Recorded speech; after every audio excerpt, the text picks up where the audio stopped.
Hi guys, welcome back to my channel, The Wealthy Mindset. It's yours truly, Money Making Mitch.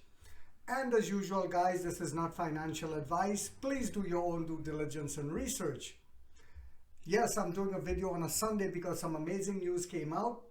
But before I get to the news, I want to give a shout out to one of my subscribers, Money Making Dave.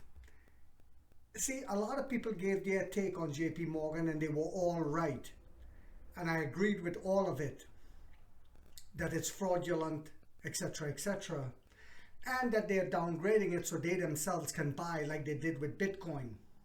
However, listen to my friend Dave's, my subscriber, take on it. He said, JP Morgan fraudulent downgrade explained.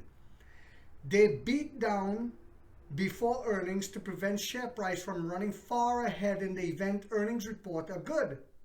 Imagine NEO at $10 before earnings and gain 50% after earnings. That would be $15. But the same 50% from $5.4 equals $8.1.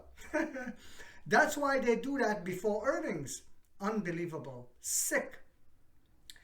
They did the same to SoFi just before their earnings. It was trading around $7.41 the day before earnings and spiked by 30% on the earnings day, which equals $9.63. SoFi was trading around $10.32 before the downgrade, few days before earnings, and would have spiked to $13.41 with a 30% jump after earnings, but thanks to the fraudulent analyst short price target. I guess now we understand why they always downgrade before earnings, especially on late Wednesday or early Thursdays, in my opinion. I think your opinion is well founded, my brother. It is, but I stopped getting angry at what they're doing. What I say to you guys is this: let's take advantage of the downgrades and let's buy the dips, because that's what they're doing.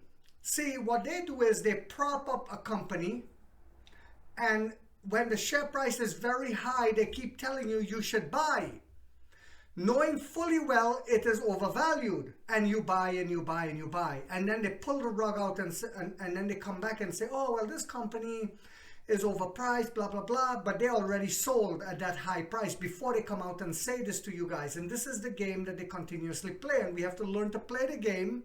Don't hate the player, hate the game. Now, what do I have for you guys this morning? I've said it in the past, and some of you, I'm sure, agreed with me and listened, and some haven't.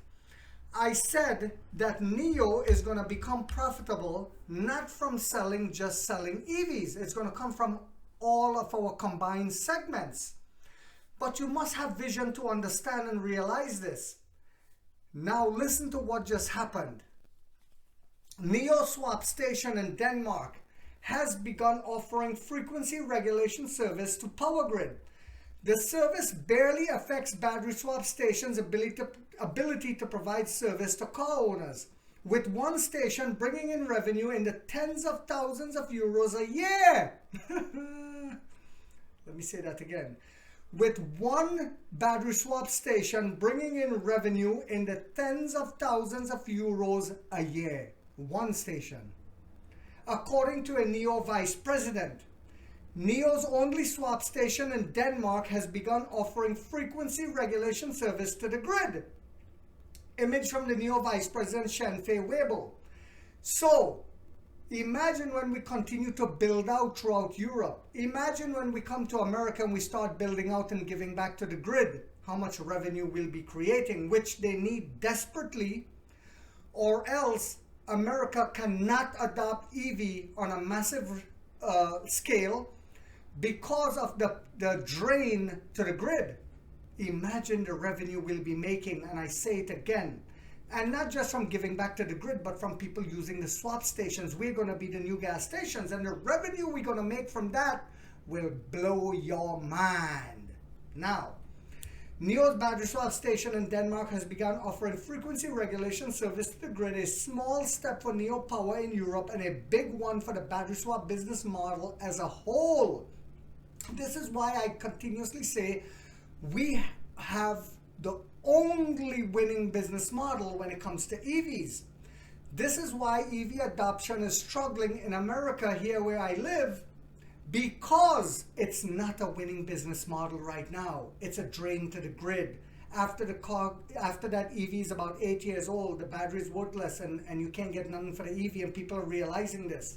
Anyway, Shen Fei, vice president of the Chinese electric vehicle EV maker, said today on Weibo, this marks the beginning of battery swap stations' role in stabilizing the grid by participating in grid frequency regulation services, energy storage devices. Not just swap stations, buddies. How you like them apples? Now, before I continue, if any of you guys find this video informational, please hit that thumbs up, that like button. If you haven't yet subscribed, you might want to think about doing so, because in this channel, I'm trying to wake up the middle class to get a piece of the pie. Like 50 said, we get rich or we die trying, guys. I ran into, true story, guys, true story. I ran into a young lady yesterday. Sweetie, if you're looking at this video, please leave a comment. And she recognized me and said, I look at your videos all the time. I said, do you hit the like button? And do you subscribe? She said, I get so carried away with your video and I like it so much I forget to do that. So guys, don't forget to do that. Now, this has great implications for the battery swap business model itself, for the construction of new power systems, and for the grid's ability to absorb more green power, including wind and photovoltaic power, he said. Shen explained the benefits of the service for NEO, taking the example of a third-generation station with 21 batteries and 500 kilowatt power. How much additional revenue could be generated in a year by participating in grid frequency regulation service in Europe? Hint, he says, hint, in tens of thousands of euros. Tens of thousands of euros. Battery swap stations' participation in grid regulation includes providing services to regulate peak loads as well as frequency regulation service, according to Shen. The regulation of the grid's peak load is easy to understand, he said, which means that battery swap stations charge less or even discharge when the grid load peaks and the price of electricity is high, and charge more when the grid load is low and the price of electricity is low, he said. NEO has previously been involved in regulating peak loads on the grid and is estimated to save between 16.7 million US dollars and RMB 150 million in electricity costs this year. The frequency regulation service, on the other hand, is relatively difficult to understand, he said. The challenge is how to make the definition and value of the service comprehensible to EV users in an easy to understand way, knowing that the service barely affects the battery swap station's ability to provide service to vehicle owners and is entirely new marginal revenue, Shen said. Shen shared a chart showing how NEO's battery swap station performed during the test period of providing frequency regulation service to the grid in Denmark. So I'm going to try to leave a picture of that grid for you guys. Shen said he expects battery swap stations in China to enter the vehicle-to-grid interaction space at scale, in the form of aggregated virtual power plants, providing services including peak load regulation and frequency regulation. NEO currently has just one battery swap station in Denmark. Can you imagine that? And we're making that much revenue from it? Excuse me, guys. Which came online in March 2023, according to figures monitored by CNEV Post. The company currently has 39 battery swap stations in Europe, with Germany having the most at 11, and Norway and the Netherlands both having 9 each. So how much money are we getting from the ones in Germany? And the Netherlands? NEO now has 2,375 battery swap stations in China. How much money are we getting from that? Are you with me? Now, they aim to bring that number to 3,310 by the end of this year. Do you guys think we're going to do that? I think so. I think so. In August 2022, China had a brief power crunch during the summer peak, And some of NEO's battery swap stations were involved in helping to reduce the load on the grid. Are we the future, guys? Yes, we are. Are you going to buy more shares this week? I know I am. In August 2022, vehicle grid interaction is encouraged in China at a time when new energy vehicles are being rapidly embraced.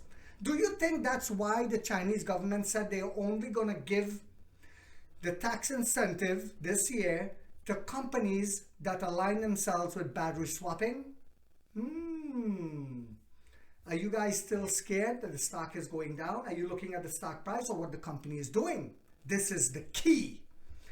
On January 4th, 4 government departments issued an implementation guideline on enhancing the interaction of NEVs with the power grid, stating the China goal is for NEVs to become an important part of the energy storage system by 2030, providing 10 million kilowatts of regulation capacity to the power system.